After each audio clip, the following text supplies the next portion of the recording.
పిఠాపురంలో అన్ని వర్గాలను వంగగీత కలుపుకొని వెళ్లాలన్నారు సిట్టింగ్ ఎమ్మెల్యే పెండం దొరబాబు.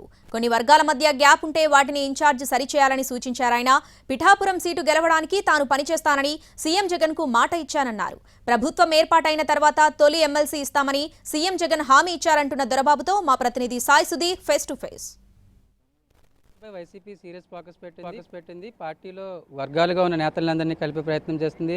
దానికి తగ్గట్లుగా సిట్టింగ్ ఎమ్మెల్యేగా ఉన్న పెండం దొరబాబును సీఎంఓ నుంచి పిలుపు రావడం, సీఎంతో సమావేశం కావడం, నియోజకవర్గంలో పరిస్థితులపై సీఎం కూడా ఆరా తీశారు. ప్రస్తుతం దొరబాబు అంతా ఉన్నారు, ఆయనతో మాట్లాడదాం. సార్, ఏంటి పార్టీలో నియోజకవర్గం సంబంధించి పిఠాపురంలో వైసీపీ ఎలా ఉంది? సీఎం ఏవే విషయాలు అడిగారు? ప్రీత ముఖ్యమంత్రి జగన్మోహన్ రెడ్డి గారు పిలుపు మేరకు కలవడం, పిఠాపురం నియోజకవర్గంలో ఈ 5 సంవత్సరాలు చేసినటువంటి అభివృద్ధి, పార్టీ పుట్టినాటి నుంచి ఈనాటి వరకు కూడా మీరు నాతో ప్రయాణం చేసిన వ్యక్తిగా వంగా గీతా విశ్వనాథ్ గారిని నెగ్గించాలని చెప్పడం, ఈ నియోజకవర్గంలో అనివార్య కారణాల వలన నాకు టికెట్ ఇవ్వలేకపోయినా పార్టీ నేనున్నానని భరోసా కల్పిస్తూ చట్టసభల్లో మిమ్మల్ని ఉంచే విధంగా మేము చెప్పాము. ఆ రకంగా ఎమ్మెల్సీ ఇస్తానని చెప్పడం జరిగింది.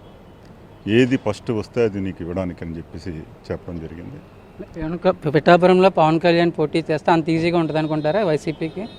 పిఠాపురం నియోజకవర్గంలో వైఎస్ఆర్ కాంగ్రెస్ పార్టీని ఈ 5 సంవత్సరాలు, మరీ ముఖ్యంగా 2 సంవత్సరాలు గడప గడపకే మన ప్రభుత్వ కార్యక్రమం ద్వారా ప్రతి మనిషిని, ప్రతి అక్క చెల్లెమ్మల్ని అందరినీ కూడా, అవ్వాతాతల్ని అందరినీ కూడా కలిసి వైఎస్ఆర్ కాంగ్రెస్ పార్టీ గెలుపు కోసం నేను చేసినటువంటి విధానంలో రాష్ట్రంలో ఎవరూ చేయని విధంగా ఈ నియోజకవర్గంలో గడప గడపగా మన ప్రభుత్వ కార్యక్రమంలో భాగంగా ప్రీత ముఖ్యమంత్రి జగన్మోహన్ రెడ్డి గారు చేసినటువంటి పథకాలన్నింటినీ కూడా ప్రజల దగ్గర తీసుకెళ్ళి చెప్పి ఈ పార్టీని మరింత బలోపేతం చేసిన సందర్భంలో తప్పనిసరిగా వైఎస్ఆర్ కాంగ్రెస్ పార్టీని నెగ్గించగలుగుతానని చెప్పేసి నేను భావిస్తాను.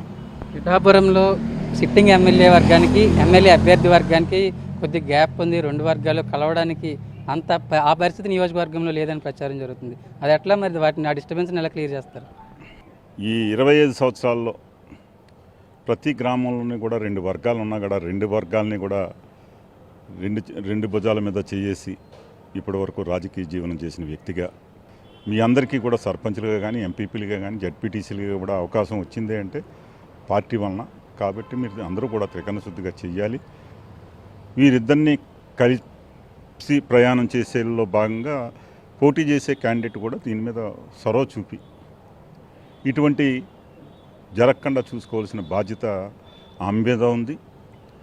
మేము పోటీలో లేని సందర్భంలో అయినా సరే నేను త్రికరణ కలిపి పనిచేయడానికి సిద్ధంగా ఉన్నానని చెప్పి తెలియజేస్తాను. పిఠాపురంలో వైసీపీ జెండా ఎగరడానికి తన ప్రయత్నం తాను చేస్తాను.